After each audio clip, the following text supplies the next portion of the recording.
Hey everybody, welcome to Bitwig 101. Today I'm going to show you how you can make like a custom little effects module that you can just kind of store your most commonly like go-to effects. So I'll just demonstrate my one. So I'm going to use it on this guitar track. So let's play the scene. So it's currently switched off. I'm going to turn it on. It's not going to do anything, but we've got just a few little effects here. We've got some compression, reverb, two different kinds of reverb and delay. And we got filter, low pass,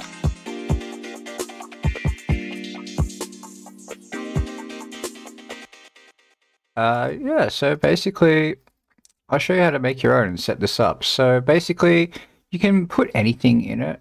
So let's just get rid of that. And so what you want to do first is bring up, let's just grab a filter, right? And we're going to use two of them. So just click on it, click this part, and then just hit Control D for duplicate or Command D. And let's just set the one on the left to low pass, the one on the right to high pass, right? And then, so once we've got that set up, let's just solo the, right, so, cool. So, yeah, just have it like this so we can, so it's as if it's not even affecting it at all. And so while holding Control or Command, click both of them and then hit Control G to group them, right? And now we've got them in this effects layer. So if you, for instance, turn the high pass up, but then this power button's gonna, disable it. So the next thing you want to do is open up the modulator area, right? And then all you got to do is click the plus button, type macro, and just put one in. Yours might look a bit different to mine because I've just got this theme. I'm running a theme. And then so once you've got that, you just want to click on it. And then while holding Control or Command, just drag and drop, and then just do this to duplicate it. So so basically you click, hold drag, then press Control. Whoop. Oh wait, yeah, because I've got two selected like this. And then once you hold the Control, you get this little plus icon, right? So let go, and then we've got all three. While holding Control, yeah, select all three, and then we can kind of just go like that. And we'll go one more, right? So what we'll do is the bottom ones, let's just set them to bipolar. So this is the polarity toggle. And so what we'll do is we're going to write filter here, and we're going to map this to, so it's kind of tricky. So with the low pass, we want to actually turn the low pass down like this. So now if we play, we can't hear anything. And then we want to turn the high pass up like that, right? So they're like facing outwards, right? And then so we want to go like this. So with the low pass filter, we go clockwise, and then with the high pass, we go anti-clockwise. I think that's correct. So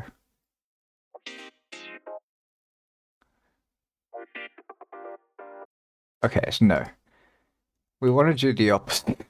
So I believe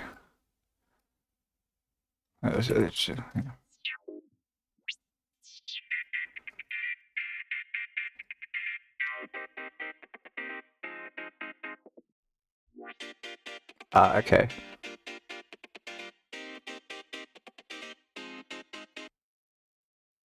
It's a bit confusing.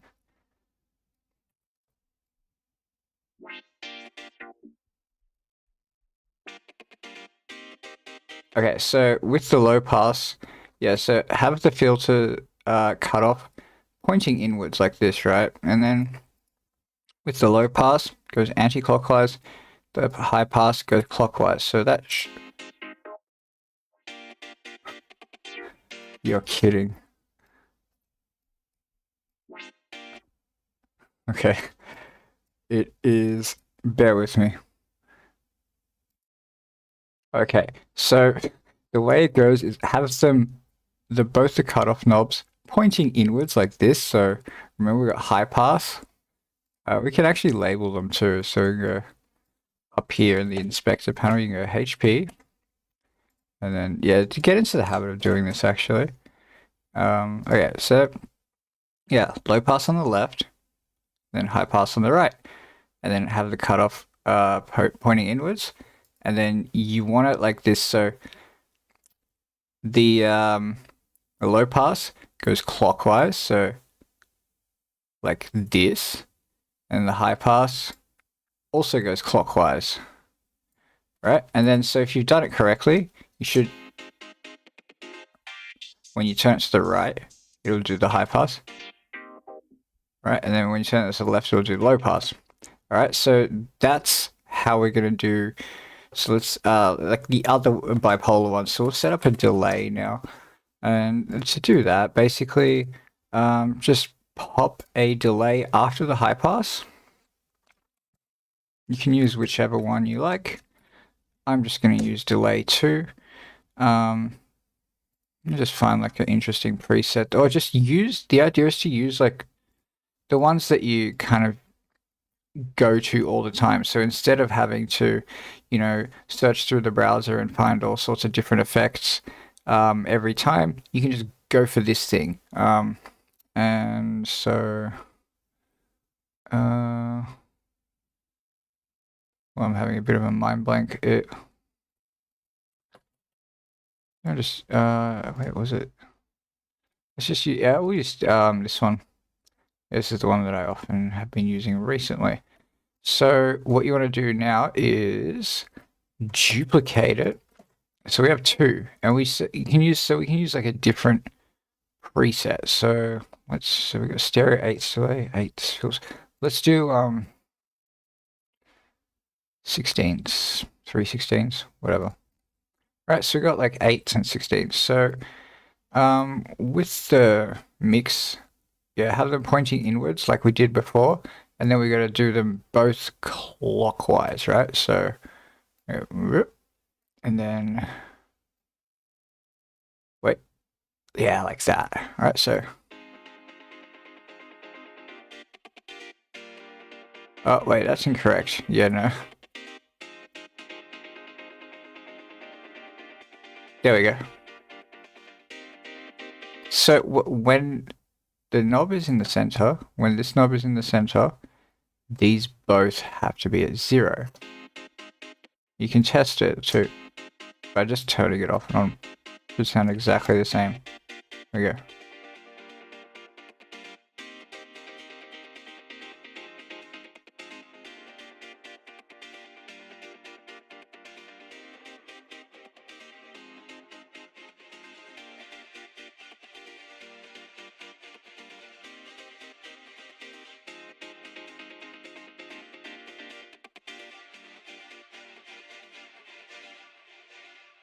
It sounds kind of wonky, but it's just for demonstration. And so we can set up reverb as well. The exact same thing. So we're going to put let's just grab reverb, doesn't matter. And also we'll use the convolution. Right, so yep, exactly the same thing. We're gonna go reverb, we're gonna map this, click that, and then let's collapse these so they don't confuse us. Whoop. Okay, so reverb. So we want them to. So we want them both pointing left, so at 0, but then this one can just go anti-clockwise, this one goes clockwise.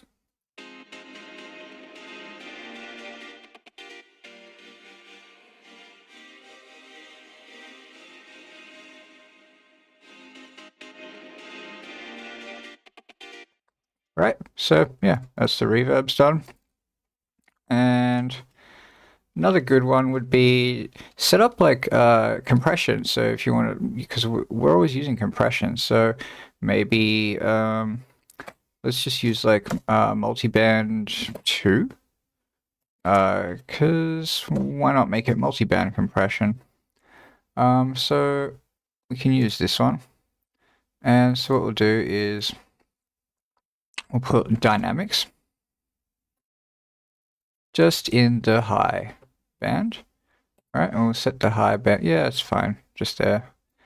And we'll just really smash it. And then push the output gain as well. All right. Don't hit play. No. Okay. What you want to do now is click on the multiband effects and hit Control G and group it. The reason we do this is because it gives you a mix knob here, right? And then so let's just put this here and we go dynamics.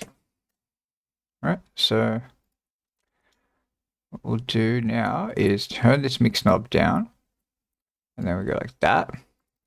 And you guessed it, we're going to put compressor. And we just do the same thing. So click the compressor and then hit Control G. And then with this mix knob, we're going to turn it down and we're going to anti-clockwise. Right? So this one should be clockwise and it's, set to 0. And this one should be anti-clockwise and also set to 0. We didn't set the compressor up, so let's just quickly do that.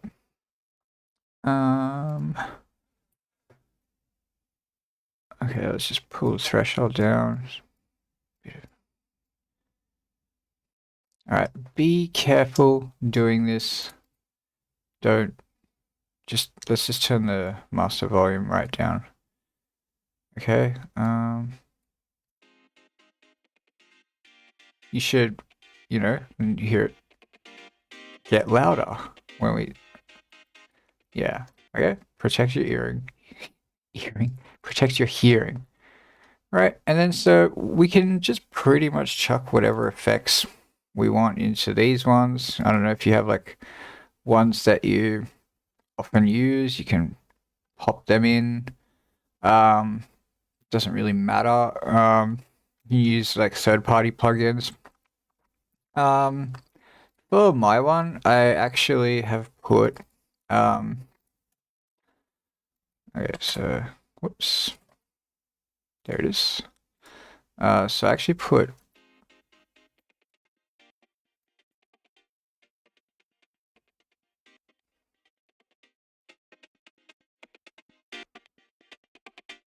it's like a volume gate.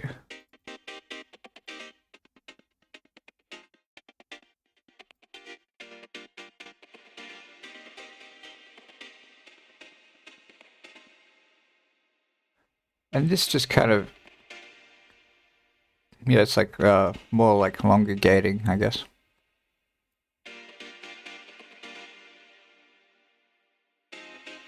Right. So what you want to do, so I can make a tutorial. I'll make a separate one to teach you how to set up like the volume gates. But another good one would be like pan, have like a pan control, like an auto pan, right? So you can do that by putting a tool device in. Oh, another good one, width. So we go width. This one's easy. So yeah, go bipolar, and just go width like that, and then so yeah, very straightforward. Then with this, we're gonna go pan. All right, and then we're just gonna pop in a beat LFO, right? And then so what this does is gonna always kind of move to the tempo. And so we're gonna set this modulator, right? We're gonna set this modulator to bipolar and we're gonna just assign it to what? The pan. And then, oh, no, that's not pan. Yep, and you can see, and then what we can do now is turn the amount down, right? So where you see it's at 0, there's no panning.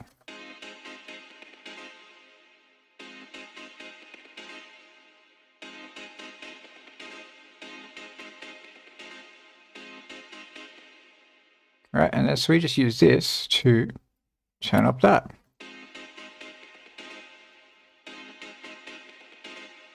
Well, we can maybe even use this one to control like the rate.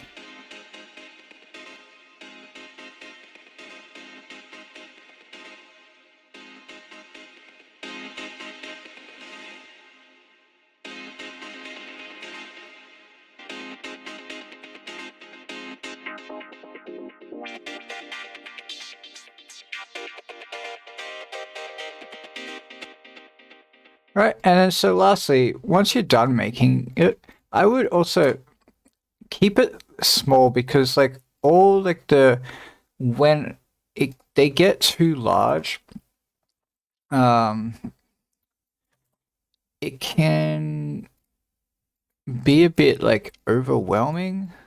Like this kind of thing, it's a bit too, yeah. So keep it like small, I think, just nice and compact, and then just write a name like how we named the filters earlier. We can just click here and just go like, I always put like a Z before mine, so we can go like Z FX. And the reason for doing that is because when we save it, go save presets to library, go Z Bitwig 101. Right, and then so go. That way when we like search for it, I just type letter Z and then well I actually put ZX and then it just shows like the ones that I made or like some kind of letter or something that makes it easy to just quickly find it in the browser. And yeah, that's pretty much it. I hope this helped you get and gave you some ideas. Yeah, thanks for watching. Like and subscribe, please.